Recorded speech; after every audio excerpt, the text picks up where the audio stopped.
Hello and welcome to Module 119 of the Daktronics Digital Signage Expertise Development Program.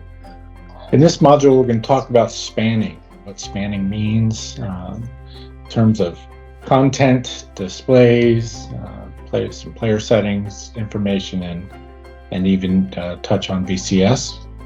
So spanning is a practice that allows you to extend content across multiple LCD displays. That's what we talk about when we say spanning. A single piece of content extended across multiple LCD displays.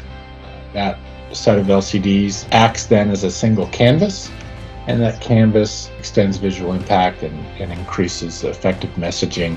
It can be quite useful and impactful in LCD-based digital signage. So to do this, you have to coordinate content, the displays that are on the wall, the VCS displays, the player settings, and this results in a flexible use of a set of LCD displays, video wall that users can enjoy a lower initial investment than an LED display might cost. You can enjoy ultra high resolution at more compact sizes with ultra narrow bezels and brightness and contrast levels that are improved vastly over the recent past. Even LCD video walls with spanning are quite an effective tool for communication medium. This is a pretty common application.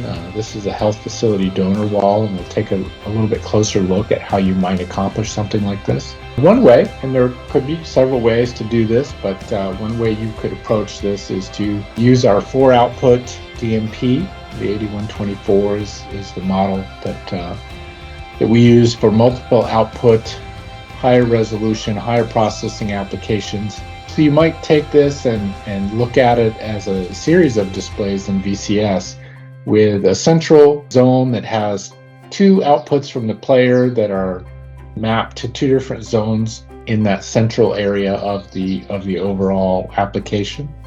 And you can see that at the top in the VCS capture, the 2-zone donor wall section of this application. Corresponding, you have a player that is outputting multiple signs, or multiple outputs are set up from this player. And you have the layout editor shown at the bottom that shows the 2 zones that would correspond to that central area of the screen.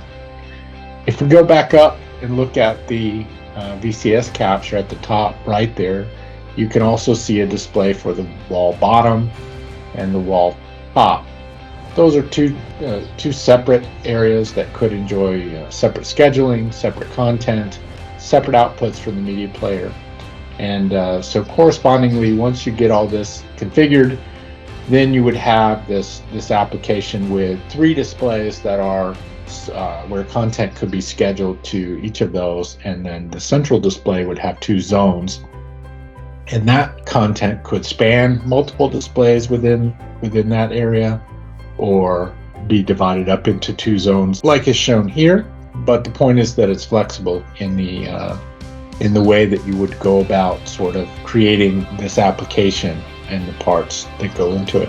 Another way you might approach something like this is to create a video wall where we use the capabilities of the displays themselves to tile an image across the array of displays. So we use LG digital signage displays, and you could arrange those into a video wall and then simply output a single large signal, say it's a 4K signal, to the first display, and then daisy chain or connect display to display, and then use the video wall capability built into the displays. And you can see in the lower right there's a little video wall setting in the LG display menu that allows you to configure a series of displays that are connected into a video wall like this, and then you just use the embedded capabilities of the display to tile the content across. That's another way to approach it. And so that topology would look something like this, where you just connect and then, like we said, tile the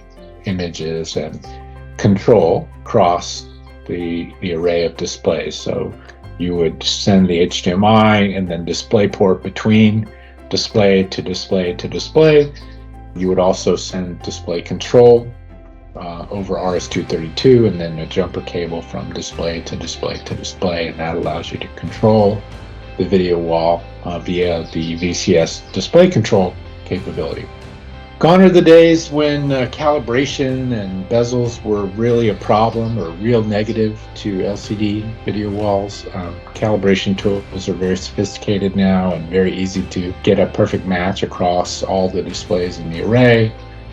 Bezels have become so narrow and so fine now that it's possible to create video walls that have, just bezels that are just mere millimeters apart, less than 2 millimeters in some cases, down to very, very narrow, almost invisible bezels in between, especially the areas in between where the displays join.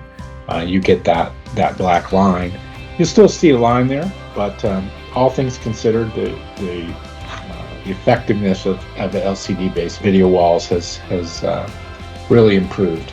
Let's talk more about spanning. So when we talk about spanning content, and we saw some examples of that, when we talk about bezels, bezels are the plastic border around the LCD display itself, and so of course when you hang them side by side and try to create a video wall, you end up with a black line, or where that plastic is, there's a bezel. We can compensate for that bezel so that the content that is sent to the video wall or the array of LCDs behaves correctly. There's a compensation calculation that's used, and you don't need to remember all the math that's shown here, but it basically takes the pitch of the display, the size of the display, and the size of the bezel into account, and then removes duplicate pixels so that you don't end up with like in my example here on the left, a koala bear with 2 noses, 2 left eyes, 2 left ears, and multiple sort of features on his face. The bezel compensation removes those extra pixels in between so they're not duplicated, and we end up with a koala bear with the right number of eyes, the right number of ears, the right nose, so on and so forth. So bezel comp is used with great effect to smooth out that transition in between displays so that you don't end up with strange behavior in the content. So that's what we mean by bezel compensation and spanning. So these are both examples of a spanned content across 2 displays. Obviously, you can see here the effects of bezel compensation on that spanning application. So if we look a little bit at how LG supports us, we have a really great resource with all of the things that are available on the LG website to understand the video wall displays that we use. This is an example of one of the displays that we actually use, and you can see in the images and pictures that are included here how fine the bezels really are. They're almost invisible. And so when you put the displays into an array, you end up with a very, very nice sort of LCD video wall, much improved over the way it used to be. Each of the LG website pages for the displays that we carry have a lot of information, examples. These can be used for sales, can be used as reference pieces for install teams and for project management to really understand the applications that we're selling and the product that we're reselling. We almost exclusively use LG products, as we've said in plenty of other modules. Goes into viewing angles and color adjustment and sort of the key features. Each of these websites also has spec sheets and detailed information about the products themselves. There are a plethora of resources that are available to sort of guide you and help you as we go through and sort of you resell these products. There are spec sheets. We have these available on our internal resources as well, but you can even download spec sheets and all of the different performance dimensions of the screens and the applications here. Further to that, there is obviously a YouTube channel for LG, and if you look at the LG Information Display YouTube channel, there are loads of install videos, promotion videos, technical videos, and sort of help understanding the terminology, the products, different types of applications. These can be used for research or for really understanding the applications that we're selling. Thank you very much.